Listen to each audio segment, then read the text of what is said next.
Have you ever felt unrepresented in a real estate transaction? Have you called the listing agent and felt like they didn't have your best interest in mind?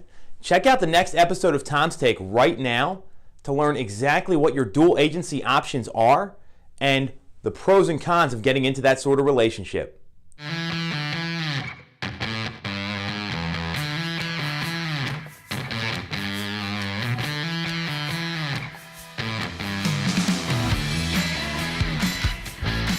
Welcome to Tom's Take. I'm Tom Toole. Thank you, as always, for spending a few minutes of your week with me to talk about relevant real estate topics.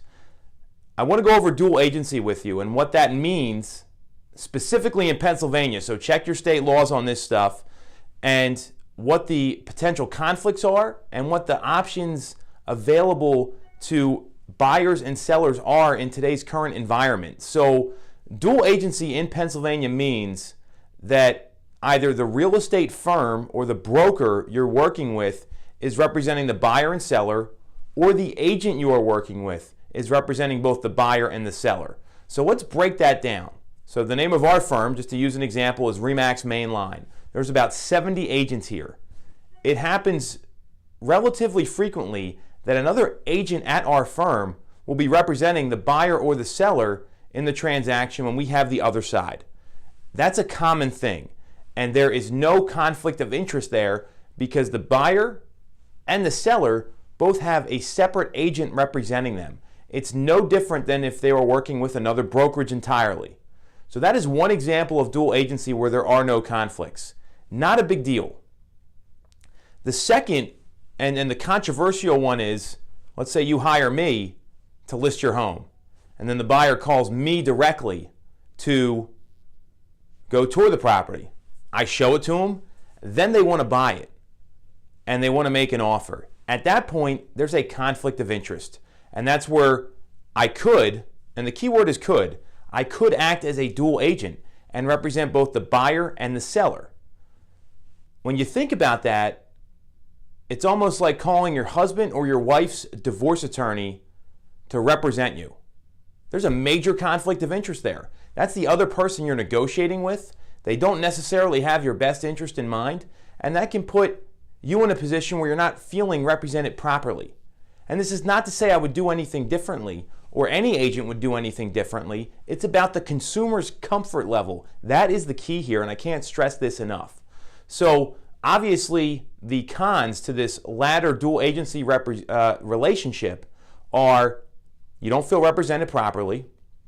You want to make sure your interest is being held above all others, and you want to make sure your information is confidential.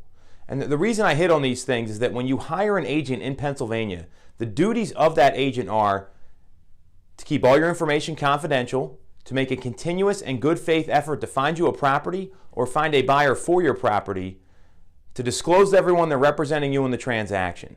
Those are the details and the duties of an agent when you hire them in Pennsylvania. So it's hard for someone really to effectively do that on both sides.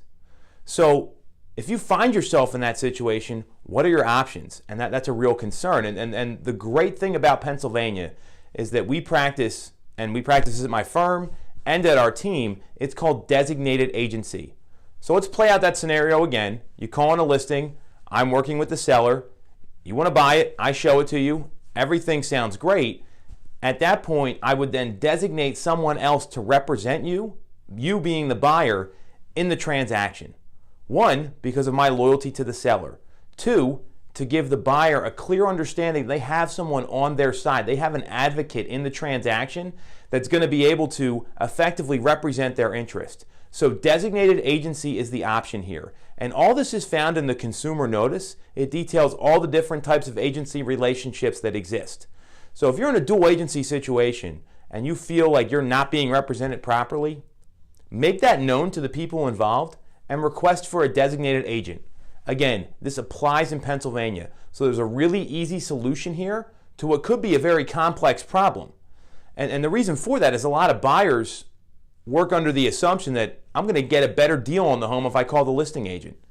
It's not really true. All the terms are negotiated with the seller and the listing agent prior to putting the property on the market, but that's what people think. It's the perception.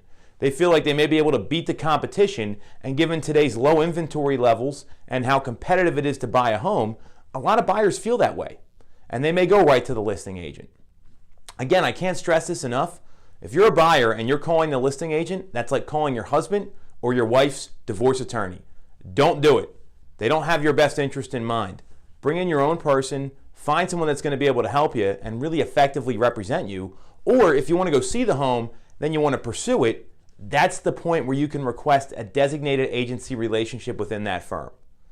So this was a pretty technical agency relationship video here. If you got questions, send us a message. You know how to get in touch with us. It's all on social here. I'll be back to you next week with some other great content to help you stay ahead of the current real estate market. And thanks for watching Tom's Take as always. Take care.